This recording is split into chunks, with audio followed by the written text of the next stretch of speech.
Mortals have long feared what goes bump in the night.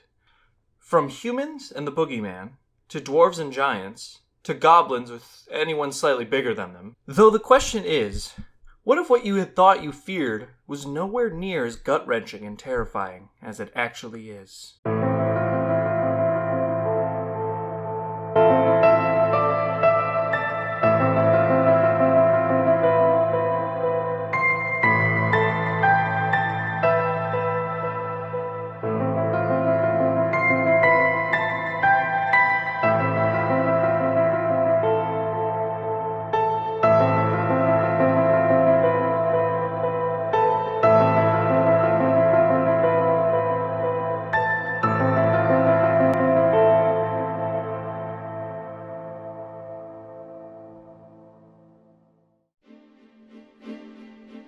Hi, I'm the Tsuchinoko Familiar, your guide into the world of D&D and horde monsters that will make even the most broken character builds quake in their boot.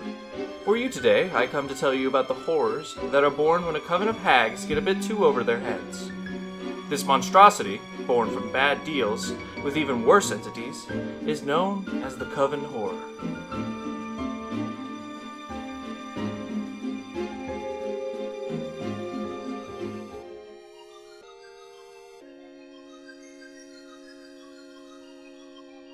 Honestly, do I have to give a rundown about hags? As far as human history goes, there are legends about old women who are either very tricky, very wise, and or dangerous. It's not a new concept, and every culture has had their own spin at this wheel at least once. For Native Americans, it's Untlunta, a woman with a long, spear-like finger used to stab children's hearts. In Slavic folklore, Baba Yaga served as a villain and a maternal figure, depending on the story.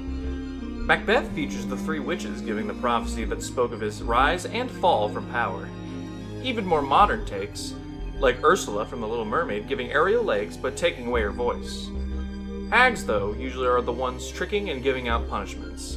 What's interesting about our creature here today, though, is it's the result of a hag trying to trick the wrong person, or in this case, demon. The creature known as the Coven Horror is quite the abomination. Born from a coven of hags, a group who failed to keep up their end of the deal they made with the demon.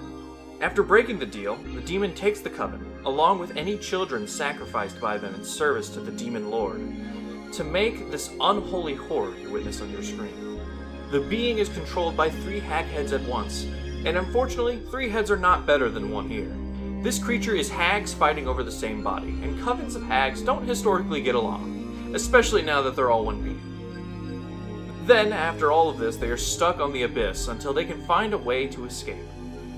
Once they do, they will begin a rampage of killing all those who come in their path, thinking this will fulfill their pact. These things are pure evil and chaos combined into one horrid package, and they will stop at nothing to get out of this dreaded form. But now, with the history lesson out of the way, let's move on to stats.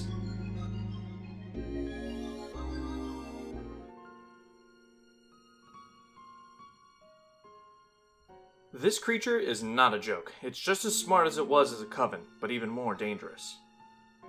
Firstly, looking at its HP, it has a decent pool to work with, and with its AC of 15, that normally isn't the worst, but when paired with some of its abilities, you might not get the chance to hit it before it pounds you into paste. All around, its stats are pretty good. With a 20 in strength, you know it packs a serious punch. Although it has a low dex, that's the only weakness it really has. It's incredibly tanky, with a high con of 18. As a DM, you can play this creature very smart, with a 17 in its intelligence. A hard thing to hide from as well, with a wisdom of 15, and somehow this creature is just charming enough to have a 20 charisma. For saving throws, it doesn't have proficiency in wisdom or dexterity, so spells with more dex saving throws are probably the good way to go here. Don't even bother trying to banish this thing. With a +9 to charisma, it'll cut right through any DC. While trying to talk to this thing is possible, it has good bonuses to perception, deception, and insight, so hiding anything from it, or even trusting it, is a very risky idea. As well, its bonus perception will make it quite difficult to sneak up on, so ambushing mostly is outside of the window unless you have a very good rogue on hand. Something interesting is its resistances. It has resistance to fire, cold, and non-magical attacks unless it comes from a silvered weapon, which typically is more akin to a devil than a demon, as it's missing resistance to acid and lightning, though I'll delve more into that during the encounter part. It's immune to charm and frightened conditions, as well as having magical resistance overall. Saving throws are going to be a bit of a pain to use, unless they rely on using a dex save. Even then, it's still up in the air if that would work out, as advantage, even with a bad stat, can really help. Another reason spells aren't the best against this is its Wails of the Unborn ability. Which, may I say, terrifying ability, when you remember that this thing has a bunch of dead children melded into its body. Back to its ability.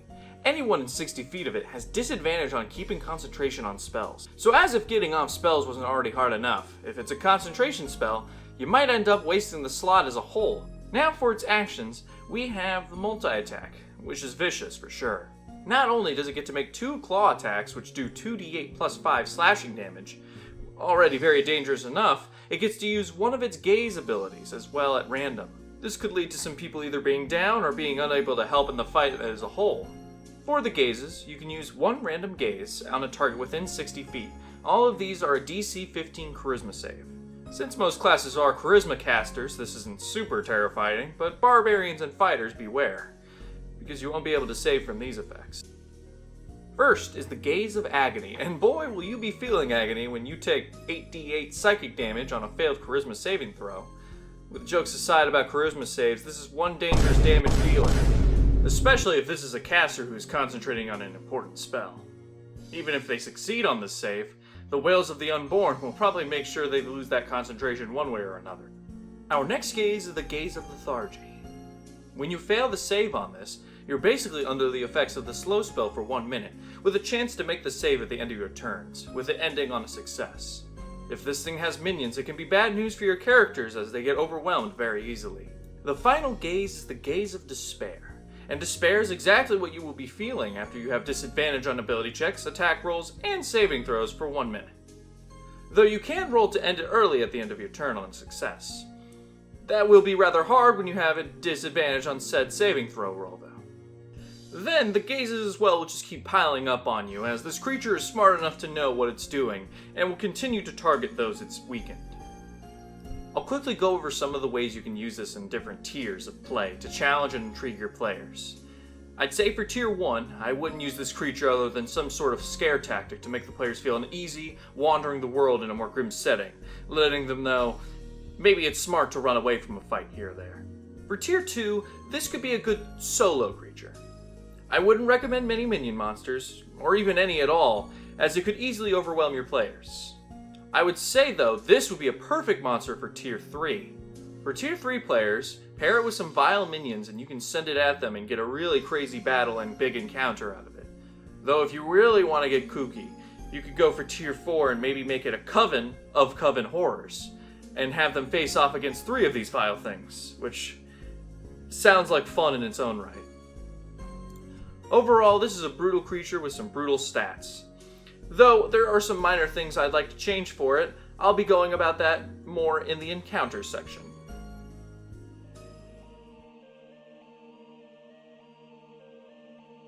Firstly, we gotta clarify something with this creature, and the lore with it. While demons make pacts, though very rare, they do make pacts on occasion. Someone not holding up their end of a deal might piss off the chaotic being from the abyss, so making it a monstrosity isn't out of the ordinary for sure. Though, the problem arises when I look at its stats, mostly its resistances. Where silver weapons do normal damage to it, it resists cold and fire damage, which sounds a lot more like a devil than a demon. Going into this, I would either change the resistances, or change its lore to be more devil-centric. It could easily flip-flop either way, and it's not that hard for you. This is a little bit picky, I'll admit, but I still do love the monster otherwise, and as an encounter, it's a goldmine for great encounters for your players, and can make an interesting past villain coming for revenge. For the setting of the encounter here, let's say a coven of night hags are serving a demon lord that the party is fighting against the cult of. Your party has put a stop to the demon lord's cult numerous times, so these hags must kill the players, or make things a lot harder for them at least.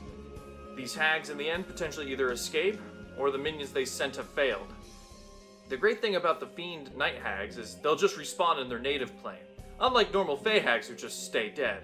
So if they die trying to stop the party, they can be teleported and regenerated right in front of the demon lord they had just failed. Then, as punishment for their singular or countless failures depending on how long you want them to be a running enemy, they get turned into the Coven Horror. It will now hunt your group endlessly in hopes of just becoming normal again, or whatever's normal for a hag at least.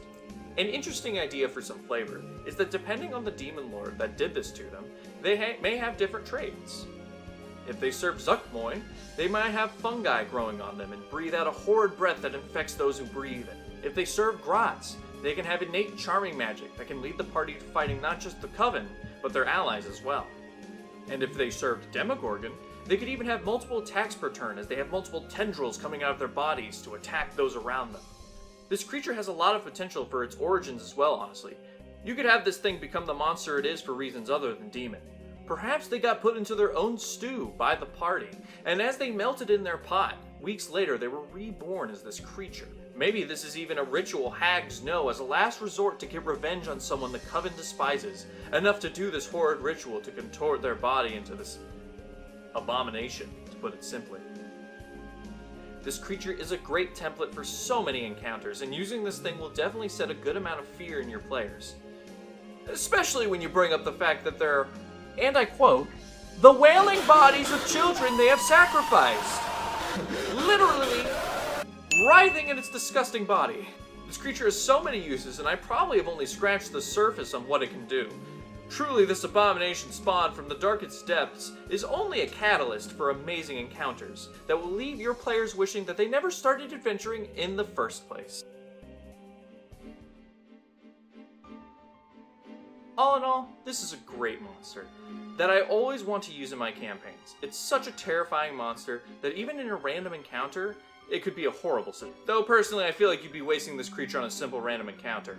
An overarching storyline feels something more needed for something like this. Hopefully you all have great ideas for counters to use for this creature now.